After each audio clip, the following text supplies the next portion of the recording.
Hello and welcome to the Recipe Scrapbook.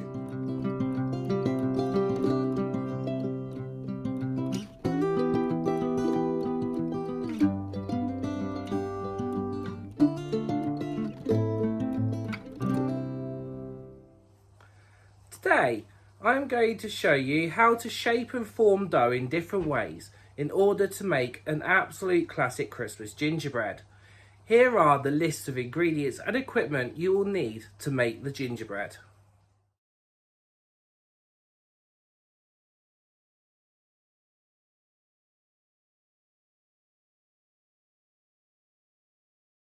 Step 1.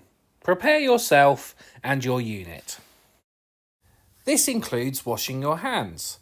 We need to do this using hot water and hand soap for 30 seconds. This is done to remove any bacteria that may already be on your hands. Make sure you get under your fingertips. There'll be bacteria hiding underneath them as well. Rinse your hands under hot water to make sure that your hands are clean, and then dry them with paper towel. Just about to start. Spray your surfaces with work surface sanitizer and wipe them down using a clean cloth. Even if they look clean, you never know if someone's been there before you and what they've done on their work surface. If you need to weigh out your ingredients, use digital scales and make sure that they are displaying the correct unit in order to create your mise en place.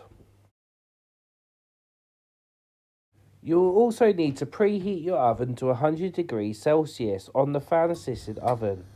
The left dial controls the fan and the right dial will control the temperature. Step 2. Line a baking tray with greaseproof paper, ready to put your biscuits on later. Step 3. In a large mixing bowl, sift together plain flour, bicarbonate of soda, ginger and cinnamon, making sure that the whole contents of the sieve ends up into the bowl.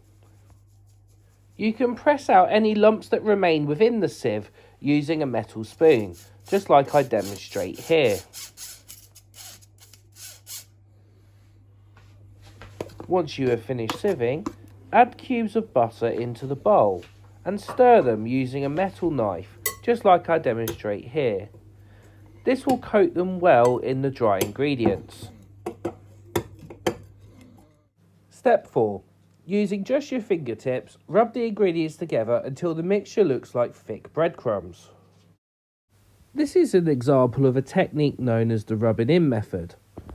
This is also used to make short crust pastry, crumbles and scones. To complete the rubbing in method, pinch your fingers and thumbs together with the flour and the butter being used as a buffer. This will combine the ingredients until the butter is submerged into the flour and therefore causes breadcrumbs to form. Dependent on the amount of fat or flour you use, you will have a breadcrumb that is either fine or thick. In this case, you will have a fairly medium-sized breadcrumb. You will need to continue rubbing the ingredients together for a few minutes until you start to form breadcrumbs. The harder the butter, the longer this process will take. You will need to check to see if all of the lumps of butter have been rubbed in. To do this, shake your bowl from side to side. If any big lumps of butter appear, you need to continue to rub them in until they form breadcrumbs. It is very important to keep repeating this process until all of the lumps of butter have disappeared, or else it will affect the texture of your biscuits later. Therefore, keep repeating this process until all of the lumps have disappeared. When all of the lumps have disappeared and your mixture looks like this, you'll then be able to stir in your light soft brown sugar using a table knife. Whilst adding your sugar, make sure there are no big lumps of sugar in the bowl. These should break apart easily with your fingers. Step 5. Lightly beat the egg and the golden syrup together in a jug and then add half of the mixture into the bowl. A table fork will be fine to beat these ingredients together with. It is very important to complete this step. If you added the golden syrup separately from the egg, the golden syrup would be too sticky and gloopy for you to be able to combine with the other ingredients. You would also be adding too much egg, as the recipe states you only need half an egg and not a whole one. Once the liquid ingredients are beaten, add them a little bit at a time into your mixing bowl. Stir them together using a metal knife and you'll see that the dry ingredients start to clump together. It is very easy to add too much of the liquid into the bowl at once. This would make the dough rather sticky and difficult to work with. Therefore, add it in small amounts and you're less likely to go wrong as you're mixing it in. Once you get big clumps of dough, you'll be able to move on to step 6. Step 6. Tip the dough onto your work surface and knead briefly until you get a smooth dough. A little bit of flour on your work surface here will stop your dough from sticking. Use both your hands to press the dough together to form a smooth, soft ball of dough. This will take a few moments. It will not be like working with bread, which can take up to 10 minutes. However, like bread, kneading the dough here will distribute the ingredients all around the dough, and therefore you will end up with a consistent biscuit when it's cooked.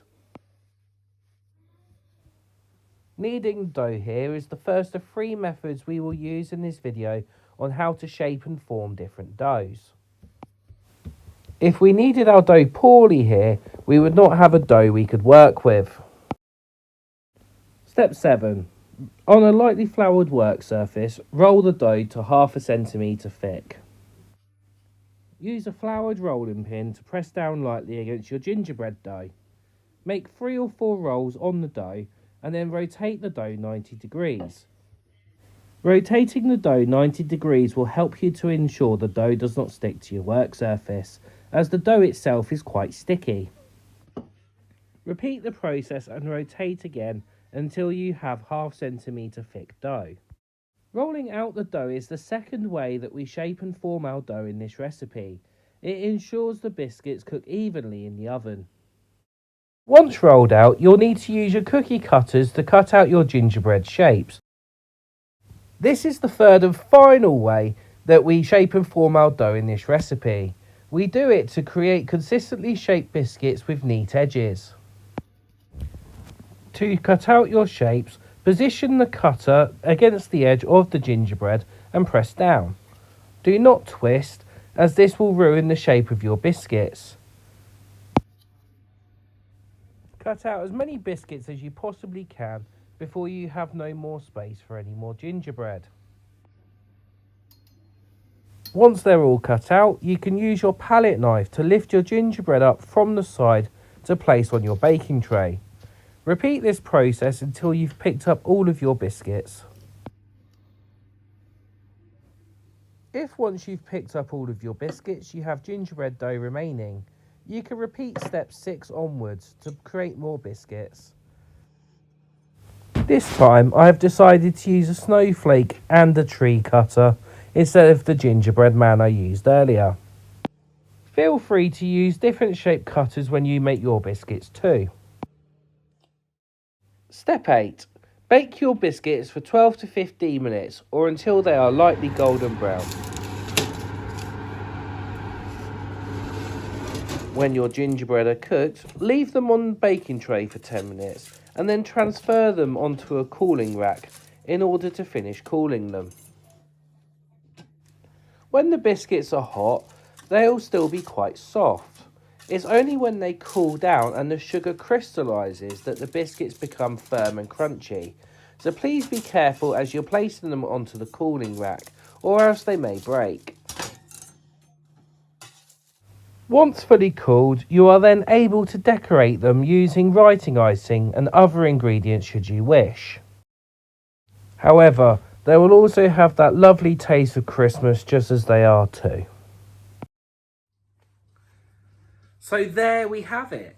That is how we make the Christmas classic gingerbread recipe. I've been Mr. Fowler, and thank you for joining me today to rip another page out of my recipe scrapbook. Goodbye.